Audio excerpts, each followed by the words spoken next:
बच्चे लोग का बहुत बहुत फरमाइश के साथ बच्चे लोग के द्वारा बहुत बार कहा गया, सर होम साइंस की क्लास दीजिए। आपको पता होगा कि होम साइंस में 50% जो है हमारा बायोलॉजी के कंसेप्ट भरे हुए हैं और 20% जो है केमिस्ट्री का, और 30% हमारा आर्ट वर्क का कंसेप्ट भरा हुआ है। तो हम लोग होम साइंस को स्टार्ट कर रहे हैं।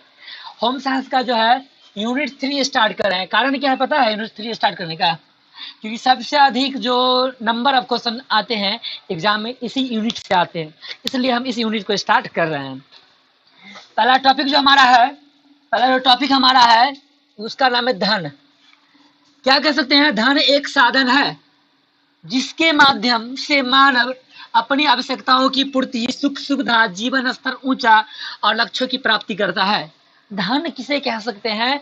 अगर आपको डायरेक्टली कहा जाए तो कह सकते हैं कि हम जो वस्तु हम चाह रहे हैं, जितना वस्तु हम चाह रहे हैं वो खरीद ले, जिस चीज से खरीद ले वही तो धन है, वही क्या हमारा धन है। या कह सकते हैं कि धन जो है हमें सुख और सुविधा दे। सुख और सुविधा मतलब हम पंखा लगा लिए, किसका देन? धन का। पंखा से याद आ गया कि पंखा का खोजकर्ता कौन है? तो ध्यान रखिएगा, सबके घर का पंखा चलता है तेज और हमारे घर का पंखा चलता है हौले हौले। पंखा का खोज किया हौले ने, ठीक है? तो ध्यान रखिएगा। तो पंखा क्या हमारा सुख सुविधा, रेडियो क्या है? सुख है, हम रेडियो पे गाना सुनते हैं। रेडियो मेरा हो गया खराब, मारे कौन इतना कौन ही मारे, इतना कौन ही मारे, रेडियो का सीख मार कौन ही जो है रेडियो का खोज किया। ऐसे बहुत सारे ट्रिक हमारा बनता है उसके लिए। तो हम क्या करते हैं कि सुख सुविधा जिससे प्राप्त करते हैं, जिस वस्तुओं के बदले हम सुख और सुविधा लेते हैं, अपना जीवन स्तर, अगर आपके पास रुपया पैसा है ना तो घर में संगमरमर बैठाइएगा, घर का रंगाई पुताई पुताई है ना, घर को चमकीला बनाइएगा। इससे आपकी सुख, आपका जो जीवन स्तर कहेगा लोग ऊंच रहा है, स्तर इसका आपका लेवल बढ़ रहा है। और साथ में आप धन से अपने लक्ष्यों की प्राप्ति कर सकते हैं। धन कहने का मतलब क्या हुआ? धन एक ऐसा साधन है जिसके द्वारा मानव अपनी आवश्यकताओं तथा सुख सुविधा, साथ में जीवन स्तर को ऊंचा और लक्ष्यों की प्राप्ति करता है। मनी मैनेजमेंट, धन व्यवसाय, व्यवसाय जो हमारा चैप्टर का नाम है, धन व्यवस्थापन। धन को जो है मूल्यांकन करके, धन को नियंत्रित करके, धन को खर्च करके, परिवार के लोगों को खुश रख के, बचे हुए धन को रोक के, धन को बराबर भागों में काम में लगाकर जो हम लोग धन को बचाए रखते हैं या धन का उपयोग करते हैं, वही उसका मैनेजमेंट कहलाता है। कहने का मतलब है कि आपके घर में अगर मानिए कोई काम काज है, आपको लग रहा है कि काम काज में 2 लाख रुपया लगेगा, आप इस प्रकार से हर जगह उसका व्यवस्थापन करिएगा, यानी मैनेजमेंट कीजिएगा कि आपको उतना ही रुपया खर्चा होगा। ऐसा नहीं कि उससे अधिक लग जाए। तो वो धन का क्या कर हम लोग मैनेजमेंट कर रहे हैं, यानी सभी प्रकार के आय को आयोजन, नियंत्रण, मूल्यांकन करना, परिवार के लिए अधिकतम संतुष्टि मिल सके, ऐसा काम करना मनी मैनेजमेंट कहलाता है। फैमिली इनकम क्या है? फैमिली इनकम, घर में जितना है, घर में जितना मेंबर है, आपका भैया, आपके चचा, आपके पापा, आपके दादा, आपके दादी, आपके जो भी है, जो काम करते हैं, किसी ना किसी काम से जुड़े हुए हैं, सभी लोगों का जो सैलरी है, उन सैलरी का योग जो होगा फैमिली इनकम कहलाएगा। परिवार के सभी सदस्यों के सम्मिलित आय को फैमिली मेंबर का आय कहा जाता है, यानी पारिवारिक आय कहा जाता है। पारिवारिक आय क्या हुआ? परिवार के सभी लोगों की इनकम का योग। इसमें क्या आ सकता है? वेतन, वेतन मिलता है लोगों का, है ना, और उसका मजदूरी जो करता है उसकी मजदूरी। ग्रेच्युटी में मतलब होता है उपहार। उपहार मतलब कुछ देने वाला योग्य, यानी कभी कभी ऐसा होता है कि किसी कंपनी में हम जॉब कर रहे हैं, किसी कंपनी में हम जॉब कर रहे हैं, तो कंपनी वाला जो हमें क्या करता है, रूम ऐसे फ्री में दे देता है। खास के बड़े बड़े शहरों में देखते होइएगा, कंपनी में जॉब करने वाले को रूम ऐसे फ्री में मिलता है, तो ये उपहार हुआ। पेंशन, किराया पे अगर हम मकान लगाए हुए हैं, मकान यदि हम किराया पे लगाए हुए हैं तो किराया से धन आ रहा है। भविष्य निधि, हम भविष्य के लिए कोई चीज जमा कर रहे हैं, इन सभी इनकम को एक साथ हम लोग क्या कहेंगे? Family income. पारिवारिक आय किसे कहेंगे? पारिवारिक आय जो होता है, सभी मेंबर का आय जो होता है परिवार का, उसी को हम लोग पारिवारिक आय कहते हैं। एक होता है मौद्रिक आय, एक वास्तविक आय, और एक होता है हमारा आत्मिक आय। मौद्रिक आय क्या है? वैसा आय जो मुद्रा के रूप में मिलता हो।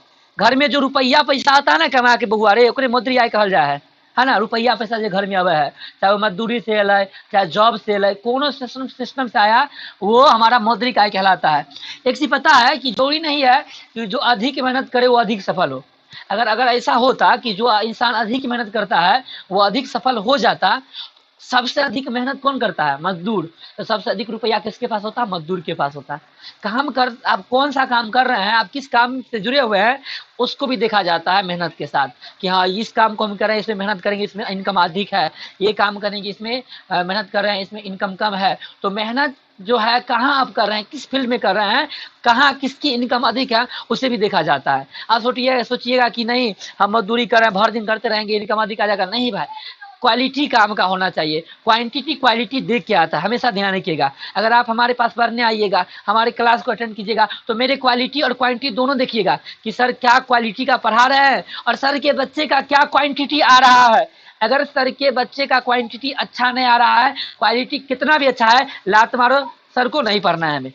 अगर क्वांटिटी, अब तो बच्चे में क्या होता है कि टीचर का क्वालिटी नहीं क्वांटिटी को देखा जाता है कि बच्चे उनके सर के बच्चे जो है क्वांटिटी कितना ला रहे हैं, उस क्वांटिटी के हिसाब से नंबर, जिसे कहा जाता है नंबर के हिसाब से भीड़ लगना शुरू हो जाता है। किसी प्रकार का कोई ज्ञान नहीं।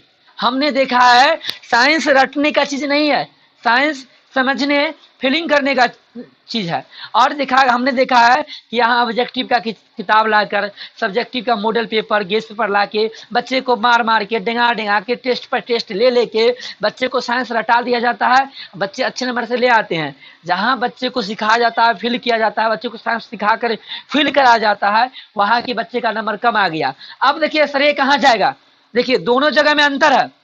जहाँ पे बच्चे को सिखाया गया है, साइंस को फीलिंग कराया गया है, साइंस को अपने आपके अंदर भरा गया है, साइंस में जुनून दिया गया है, साइंस के प्रति टीचर आपके अंदर जुनून भर रहे हैं, वहाँ के बच्चे अच्छे नहीं भी कर रहे हैं ना, तो उनका मुकाम हमेशा जीवन में आगे बढ़ेगा। आपको पता है ना 10th या 12th का जो रिजल्ट है वो एग्जाम आपके जीवन के लिए मायने नहीं रखता है, वो एक आपके लिए कोरा कागज है। आपके जीवन में मायने इस बात को रखता है कि जीवन में आप किस मुकाम पे है और कहाँ तक सफल है।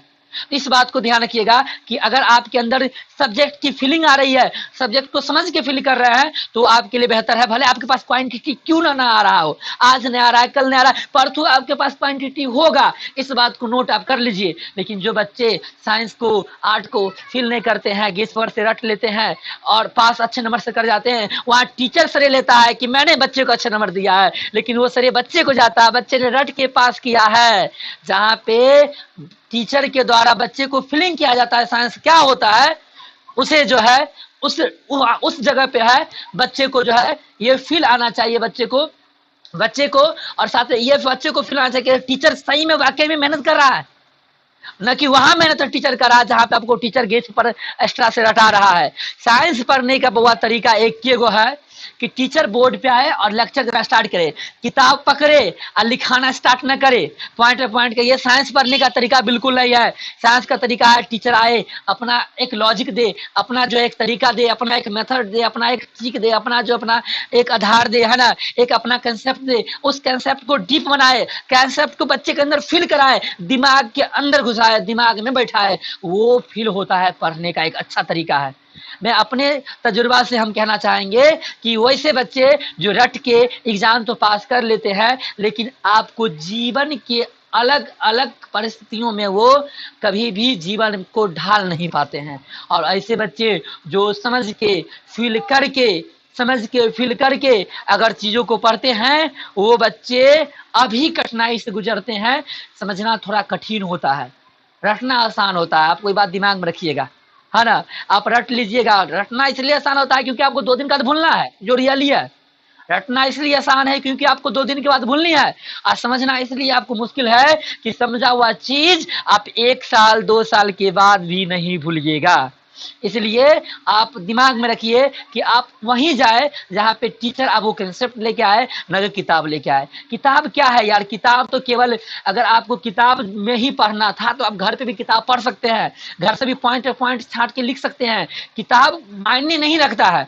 मायने क्या रखता है कि टीचर का समझावे का क्वालिटी क्या है, उसको बताने का तरीका क्या है, और समझने के लिए आप कोचिंग में आते हैं, न कि किताब को रटने के लिए। ये बात को दिमाग में फिक्स कर लीजिए। आप अगर आपको किताब ही रटना था तो आप घर बैठ के भी वो काम अच्छे से कर सकते हैं, क्योंकि आपके अंदर वो काम करने अच्छे से करने की क्वालिटी भरी हुई है।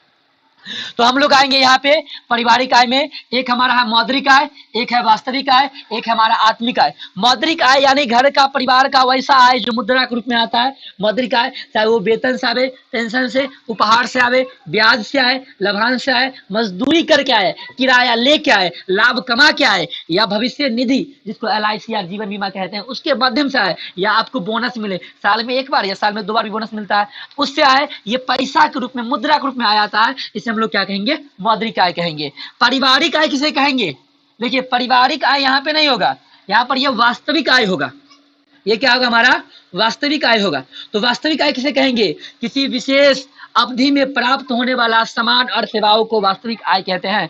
ये 2 प्रकार का होता है, डायरेक्ट प्रत्यक्ष और इनडायरेक्ट अप्रत्यक्ष। डायरेक्ट क्या होगा? मैनेजर को जो है रहने के लिए मकान दिया जाता है, ये हमारा वास्तविक आय है। कि मैनेजर को हम अगर कोई मैनेजर अगर बाहर काम कर रहा है तो कंपनी मकान दे रहा तो ठीक है, उसे किराया नहीं लग रहा है। अगर वो कहीं बाहर जाएगा रहेगा उसे किराया लगेगा। तो मैनेजर के द्वारा दिया गया, मैनेजर को जो गिफ्ट में मिलता है मकान, उसे किराया की बचत होती है, तो वो भी एक प्रकार की इनकम है, जिसे डायरेक्ट इनकम कहेंगे। इनडायरेक्ट क्या कहेंगे? कि मैनेजर को किसी प्रकार का कपड़ा दिया गया, वैसा कपड़ा जो बहुत दिन तक टिकाऊ रहे, उसे हम लोग क्या कहेंगे? इनडायरेक्टली क्या कहेंगे? हम लोग इनकम कहेंगे। चले इसमें थोड़ा सा और है, थोड़ा है हल्का ही है, हम हल्का है तो उसको आगे बता रहे हैं, ठीक है। तीसरा जो आय है उसका नाम है हमारा मानसिक आय। मानसिक आय कहने का मतलब होता है विभिन्न स्रोतों से प्राप्त मौद्रिक एवं वास्तविक आय के खर्च में से जो संतुष्टि प्राप्त होता है उसे मौद्रिक आय कहते हैं। कहने का मतलब है कि मैं दुकान पे गया, जिलेबी खाया, मेरा मन जो है गदगद हो गया, नहीं, मेरा मन गदगद हो गया, तो मेरे मन को क्या मिला? संतुष्टि। तो ये क्या कहलाएगा? हमारा मानसिक आय, क्योंकि मेरे मन को शांत किया ये आय। कुल आय जो होता है मौद्रिक आय, वास्तविक आय और आत्मिक आय के बराबर होता है। गृह रिकॉर्ड होना जरूरी है घर में। गृह रिकॉर्ड क्या कहेंगे? कि आपके घर में महीने भर में क्या राशन आया, क्या कपड़े में खर्च हुआ, क्या कहाँ खर्च हुआ, सब चीज में जो खर्च हुआ उसका लेखा जोखा रखना क्या कहलाता है? हमारा गृह रिकॉर्ड कहलाता है। हर घर में गृह रिकॉर्ड अलग अलग होते हैं।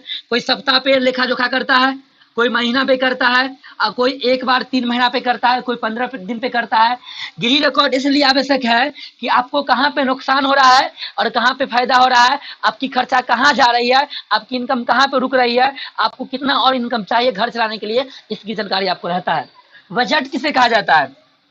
हम जो कमा के लाए, हम आप जो कमा के लाए घर में, उपयोग करने के बाद, सभी खर्चा करने के बाद, सभी व्यय करने के बाद जो हमारे घर में बचत रह गया, जो हमारे घर के परिवार का बचत हुआ, जिसको हम कहीं जमा किए, पूंजी को रखे सुरक्षा करके, वही हमारा क्या कहलाता है? बजट कहलाता है। तो ये चैप्टर जो है आधा यहाँ पे खत्म हुआ। आधा के लिए हम लोग एक और यूनिट के साथ मिलते हैं।